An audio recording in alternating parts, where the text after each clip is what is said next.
And the broadcast is live. Phil Tarrant, Tom Panos, Real Estate Exposed. The only place you need to go for full election coverage as we navigate towards late May when we go to the poll. Tom, how are you going? I'm good, Phil. I'm good. I do want to keep the theme on election going right through to the 21st, Phil, because I reckon that we give it a nice angle, particularly for people in real estate, financial services, the investors, and I think, media outlets, of course, cover it far more in detail than what we do, but we can always be looking at it from a real estate perspective and look at dynamics as to, what does this mean here and why isn't this happening? And I've got to say, Phil, like for me, I know what's about to happen. I can see it. The election's going to be on the 21st of May. And it is now 100% we're going to have an interest rate rise probably a week or two after the federal election, no matter who wins the election.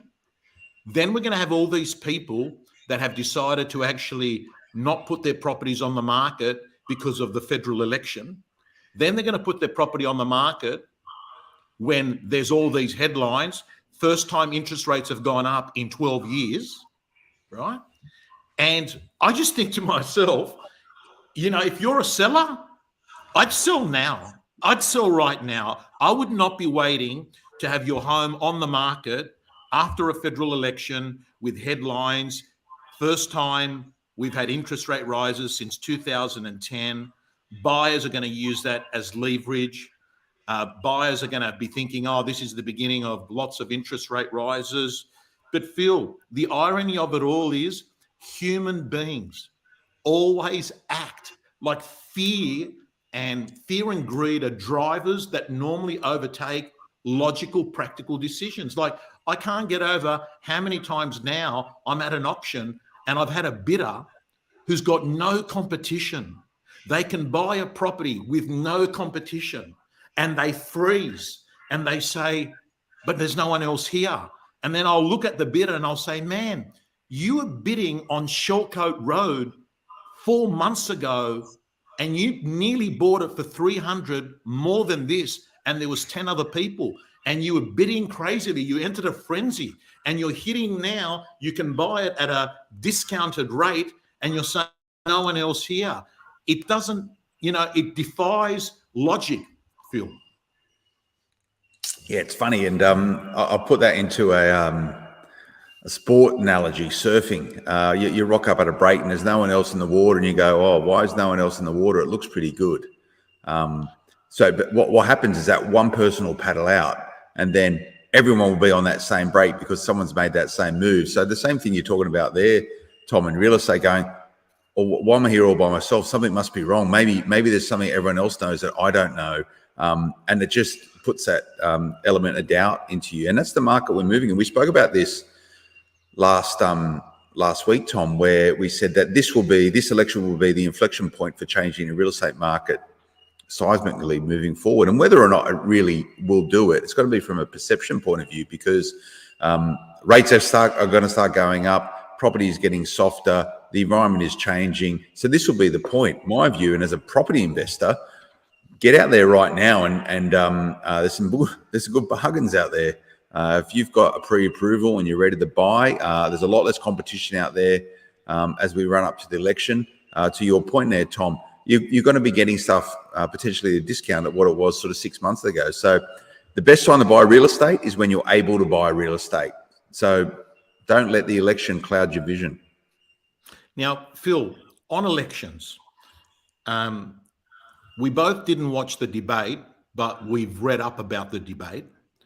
And my view is that it was pretty even, Stephen. If you listen to 5 or 6 various journalists, that they give you their version of events.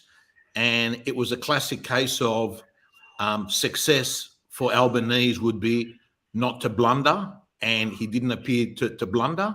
But I'm fascinated. Do debates affect people's decisions on who to vote for? I think they do, and they are an absolute sort of pillar to the the campaigning or the electioneering process. Here in Australia and in America and also in the UK, we all sort of follow a similar system of government. We need to remember, Tom, up until about 15 years ago, there was no such thing as social media. Up until about 20 years ago, there's no such thing as immediate news on the interweb, right? You were having to read papers. So it was typically at debates, and there was a lot more debates before the proliferation of new ways of media, because that's how politicians and that's how those elected officials or trying to be elected officials communicated with the community. The only way you would get the information around what policies each of the parties stood for would be at a debate at your local town hall, at a debate at the local civic centre. So that's how it used to take place. It's changed quite a lot now in how this information is communicated. But I think the politicians still enjoy the debates, even though sometimes I think they might be outside of their comfort zone, going toe-to-toe, eyeballing the competition. A lot of them actually get a huge kick out of it as well, and they live for it. But the amount of preparation that needs to go into that sort of thing is considerable. It's a way, I think, for both parties to practice delivering their policies as well. You've got to be pretty succinct at a debate to get your message across. We spoke about this last week, Tom.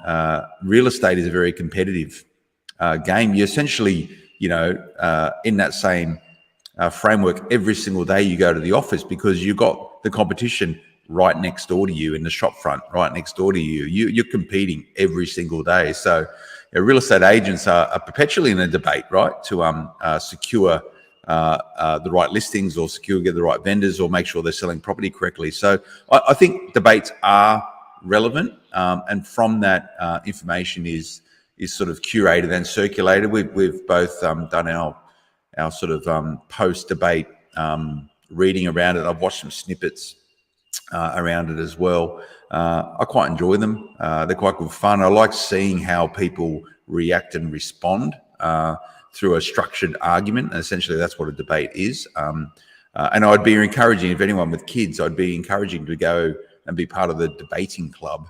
It is a great thing to learn the art of communicating in a contested environment. I'll definitely be championing our kids into it. But mate, the coverage, Tom, Albo, according to the polls on the night, Albo was up. 40% said Albo was the guy, 35% said Scott Morrison, and 25% was still undecided. And it's that undecided vote that we're now starting to see swing. The polls a couple of weeks, a month ago, were certainly sort of showing a Labor in the lead. There is a swing now to the coalition, and you see some elements of the left-leaning media are in mourning because of how Albo's come out of the blocks at the start of the election campaign. We spoke about this last Thursday. Stumbled his way through that first week, didn't do himself a lot of favours. I think he probably redeemed himself a little bit last night. But if you look at the issues they were arguing about, some of it's fringe type stuff. It's really, again, that sort of gotcha type thing. What do you think? What do you think? Well, I think this, and I reckon you're wrong. Was there any real deep policy discussion? Do we yet know really what these two different leaders and these two different parties really stand for? I don't think is yet clear. I haven't seen anything that's a real headline that someone can hang their hat on. It's just really been reactive and responsive to sort of circumstances around it. We see it last night, this whole, and we've spoken about this, the Labor government's come out and really beating up the coalition around how do they let the, what do they call it, the worst national security failure since the Second World War to take place with this formalising of the Solomon Islands Chinese agreement, which can potentially put Chinese bases a couple of thousand kilometres from Australia. That was a big issue, and they got sucked into it. Whether or not Albo would stop the boats, whether or not he would protect the borders, that was a big issue. But I do note the first question that came out, I think, was around housing affordability, and both Albanese and Morrison had a good crack at how they would make housing more affordable, and both of them sort of got themselves into discussions which weren't really that positive. Again, it was gotcha stuff. That's, I'd like to see what the next debate's going to be like. Maybe a bit more substance, mate. Now, Maddie, my daughter, went to, we were in Byron Bay, and she went to Blues Fest where Anthony Albanese was, and she made a very interesting comment. She goes, you know, like everyone was buzzing about Anthony Albanese being there, and there was a good vibe to it, and I was watching it on TV. And then it turned when he decided to go on. So when he was mingling with people and walking through, lots of pats on the back, you know, he's good, he loves music, he's out here. But when he went on stage, that's when it turned. That's when the booze started coming. And I said to Maddie, why is that the case? And she goes, I think he overplayed his mark. I think people will say man, we appreciate someone that's there enjoying the music and mingling with the people in a good part of Australia. But when you're going to go on stage, no, man, we want to see musicians. We don't want to give you a platform, right? What's your view on that? Yeah, I heard similar. And I would imagine that people that attended that festival are probably more Labor-leaning voters anyway, right? It's just the nature of that cohort of people, rightfully or wrongly. It's irrelevant. They want to know that someone's there enjoying themselves, but he shouldn't have been using it as a stage for, campaigning. It just being there was probably enough. And getting up on stage, maybe his advisors should advise him. He should have just rocked up and maybe just waved, and that was about the extent of it. But man, that's tough work. You know what they're both doing right now on the campaign trails. Everywhere they turn, there's someone waiting waiting for them to slip up. We saw Scott Morrison was at some private function out in the regional areas. I can't remember who it was, and some well-known Labor troublemaker got in there, was trying to be really friendly to him, and then tried to catch him up, was trying to record him, and it was all this. Mate, that's tough going. You know, how do you structure it? And how do you police that? I don't know, but this is what we're going to see for the next 4 weeks, mate. And it's only going to ramp up moving forward. We'll cover it on Real Estate Exposed, mate. I'm really trying to pull out the pieces here about what this actually means for real estate, or what this actually means for finance and mortgages. At the moment, there's no real clear things we can draw from it. So whether or not that will change over time. Well, Phil, we don't have all the the dilemmas or the controversial points we were having in the last federal election, where they were talking specifically about stuff that was going to be in real estate. There was talk about mucking around with negative gearing, input credits. They were talking about clawbacks on mortgages, if you remember, right? The mortgage brokers went absolutely, crazy. So none of that eventuated. None of that is actually in any of the policies that Labor is talking about at the moment. And I mean, I got to tell you, Phil, I've had a lot of people last week commented on your commentary, where you said there's got to be an intelligent Liberal strategist in there thinking to themselves, man, you know what? It's going to be hard going for the next 3-4 years anyway. It's not the end of the world if we don't win this election, because it is going to be tough going. I've had a lot of people actually say, you know what, that sort of makes sense. But Phil, look, all I can say to you is it is a real funny period. To all our mortgage brokers, real estate agents, investors that are watching, I'm having feedback from real estate people that are saying at the moment, this combination of Anzac Day, Easter, school holidays, elections has actually just created a slow motion version of real estate at the moment, right? Mate, we're in a bubble at the moment. It's a real bubble, and we just need to come out the back end of this holiday period in Tuesday. Essentially, is when everyone's sort of back to work, kids are back to school next week as well. So I think a lot of people are just going, I've had a pretty tough couple of years with COVID. Everyone's been locked up.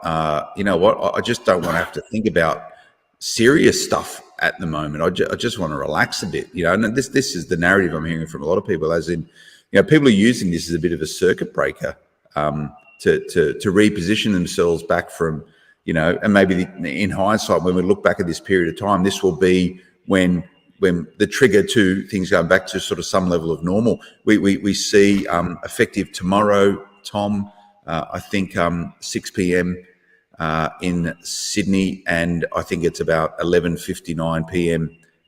In Melbourne. The dialing back of those requirements around isolating if you are household contacts. So, in summary, if someone in your household, a mum, dad, a kid, or whatever has COVID, the whole household had to isolate.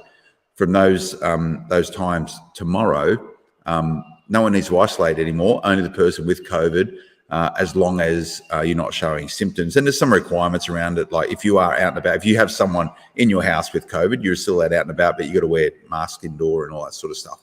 Mate, that there is a game changer. It will completely, will go a long way to solve a lot of the challenges that a lot of businesses are facing right now in terms of staffing. I was out at the airport yesterday, Tom, with some of the key executives, including the CEO of Virgin. They were opening up their brand new sort of invite-only lounge out there. And but maybe our listeners don't know, it sort of falls within part of my remit is Momentum, the whole aerospace sector. They spent a lot of money on this new lounge, mate. But I was there at the airport and I took some photos. The queues, and you've just flown in today. I don't know what you saw in Byron, but the queues to get checked in and drop your luggage off were huge. And all of these airlines, and that was Virgin and Jetstar, and the same thing's happening over the Qantas terminal. The queues are huge, and the reason why is that staffing shortages are absolutely impacting everyone. So getting these people out of their homes with these relaxations of that sort of mandated need to stay at home if someone in your house has COVID will change a lot of things and change a lot of things rapidly. And again, that will be one of the points that gets us back into this normalized environment as we come out of this COVID. There will be a COVID hangover. So I'd like to see what's happening. I don't know what the impact's been at the real estate level, Tom, at staffing shortage or with mortgage brokers. It's hurting a lot of people, mate. Yeah, look, I think the current rules had, I think they just, the expiry date, they reached them maybe some time ago and no one had acted on them, and it sort of makes sense. And listen, and this is coming from someone who's copped COVID 2 times, and I'm still suffering symptoms of long COVID, right? So I'm not neglecting that, you can be doing things to reduce it, but you're 100% right, Phil. Like, I'm just saying, in every sector, Phil, at the moment, it doesn't matter, whether you're dealing with a telecommunications company, whether you're dealing with a government agency, an airline company, you can see the cracks are there. You can see the skill shortages, the number of people that are available to work. And what's happening is this is flowing through to the experience of people. The good thing is, I think generally, Aussies are very understanding. They're understanding to sort of say, you know what, I'm not gonna, make a big deal about it because, hey, I know what's been going on. But Phil, I'm very pleased to hear that vacancy factors in the CBDs have started to drop a bit too. So, and that was reported today in the Financial Review. So there are workers trickling back into the CBDs. Yeah, there is, but I know every business I speak to, large or small, they're struggling to get people back in the office. And, I must get a report in my inbox every day from some employment-orientated company saying, here's all the statistics around attitudes of return to work. And, the consensus is some sort of hybrid environment. But, Tom, it comes to the point, and there's discussions having a lot of business owners, how do you orchestrate people back into the office? And the logic should be, teams should motivate and maneuver that themselves. It shouldn't be the responsibility of leadership or executives. It should be teams getting together and people being accountable and responsible to their own team members. For example, it might be a team of 5 or 6. You go, okay, we're all going to come into the office on Tuesdays and Thursdays, and let's all commit to it. What happens is that one of those people just go, yeah, I don't really feel like going in on this Tuesday, and they'll text someone, and then they go, if you're not going in, I won't go in, and it just snowballs down. So one person arrives expecting to be working with their colleagues, and everyone else doesn't rock up, and they're like, well, that was a waste of time. Why did I spend my 1 hour commute, which I haven't had to do, in order to come in and work in a collaborative environment, but my team members have let me down? And I think you're going to see a lot of this moving forward. So it's accountability and responsibility for the workforce. to be conscious and considerate to their teammates and their workmates to actually plan around it. This is something we're going to have to maneuver and navigate through, and it's no easy fix, mate. It's going to be hard. And until you see that point, I hear of some organisations, New South Wales Transport, for example, taking on more floors, getting ready to get people back in the office. And, I haven't dug too much into vacancy rates or the rent values in CBD locations, mate. But, I do walk through the city a fair bit, and there's a few people around, but it's really lost its heartbeat. All righty. Listen, there's so many things, Phil, that we can talk on and touch on. I mean, even I'm going to go off, drop my daughter off to uni now. We've been away for a couple of weeks, and then I didn't realise she wasn't on vacation. She wasn't on break. She was on semester break. And I go, so she goes, I've just been doing it by the computer. I said, this sounds like you're doing a course remember the old courses by correspondence? You used to, you just never went there. And you just did it by your assignment, you posted in there. This is what it's become. I feel sorry for her. But Phil, let's leave it at that. I want to, wish all our listeners a very good week. Next week, we're going to, Phil, I want to talk to you. I want to bring on a special guest next week. We'll bring on, because I'd like to start getting a few views from guests as well. So Phil, signing off. See you, Tom. Thank you.